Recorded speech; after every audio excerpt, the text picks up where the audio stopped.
மே 16. நமது அனுதின மன்னா ஊழியங்களின் வாழ்த்துக்களுடன் இன்றைய நற்செய்தி. நான் யார்?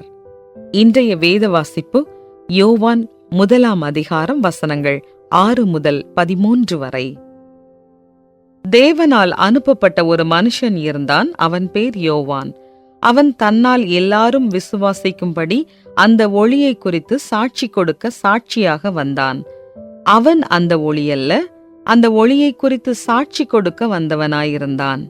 உலகத்திலே வந்து எந்த மனுஷனையும் பிரகாசிப்பிக்கிற ஒளியே அந்த மெய்யான ஒளி.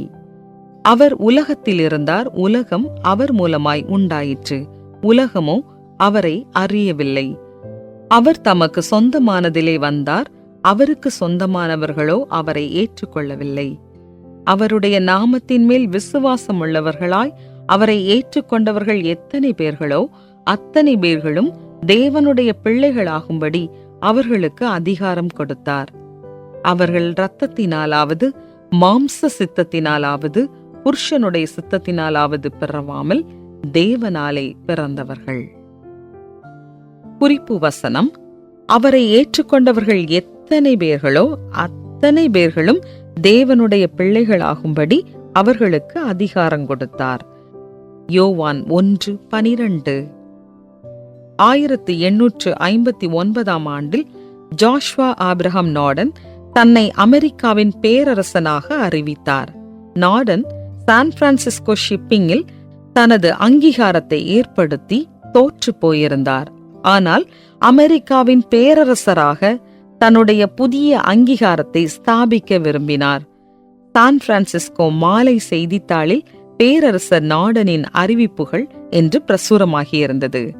மக்கள் அதை பார்த்ததும் சிரித்துவிட்டனர். நார்டன் சமூகத்தின் தீமைகளை சரி செய்வதை நோக்கமாக கொண்டு அறிவிப்புகளை வெளியிட்டார். தனது சொந்த நாணயத்தை அச்சிட்டார். மேலும் பிரிட்டிஷ் பேரரசின் ராணி விக்டோரியாவுக்கு கடிதம் எழுதி அவர் தன்னை திருமணம் செய்து கொண்டு அதன் மூலம் தங்கள் ராஜ்யங்களை ஒன்றிணைக்குமாறு கேட்டுக்கொண்டார். உள்ளூர் தையல்காரர்களால் வடிவமைக்கப்பட்ட அரச இராணுவ சீருடைகளை அவர் அணிந்திருந்தார். நார்டன் ஒவ்வொரு அங்குலத்திலும் ராஜாவாகவே இருக்கிறார் என்று ஒரு பார்வையாளர் வர்ணித்தார். ஆனால் நிஜத்தில் அவர் அப்படி இருந்ததில்லை.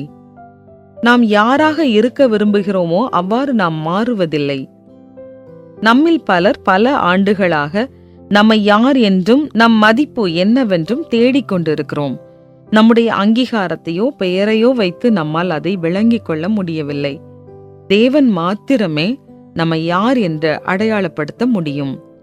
ஆச்சரிய விதமாய் அவருடைய குமாரனாகிய இயேசுவின் மூலம் அவர் நம்மை குமாரனாகவும் குமாரத்தியாகவும் அழைப்பு விடுத்து அவருடைய ரட்சிப்பை அருளினார்.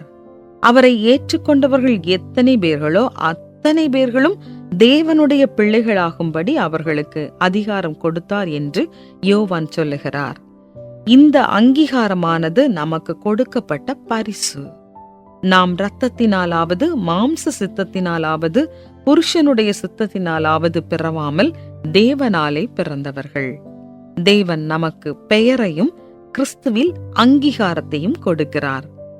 அவர் நம்மை யார் என்று நமக்கு அறிவிப்பதனால் நாம் நம்மை மற்றவர்களோடு ஒப்பிடுவதை நிறுத்திவிடுவோம். நீங்கள் தேவனால் தெரிந்து கொள்ளப்பட்டவர்கள் என்பதை எவ்வாறு அறிவீர்கள்? அவருடைய பிள்ளைகளாய் இருப்பது உங்களுடைய மெய்யான அங்கீகாரத்தை புரிந்து கொள்ள எப்படி உதவுகிறது? தேவனே, நான் உம்முடையவன் என்பதை அறிவேன். நான் உம்மால் பிறந்த ஒரு ராஜகுமாரன் ராஜகுமாரத்தி என்பதை உறுதியாய் அறிந்து கொள்ள எனக்கு உதவி செய்யும். ஆமென்.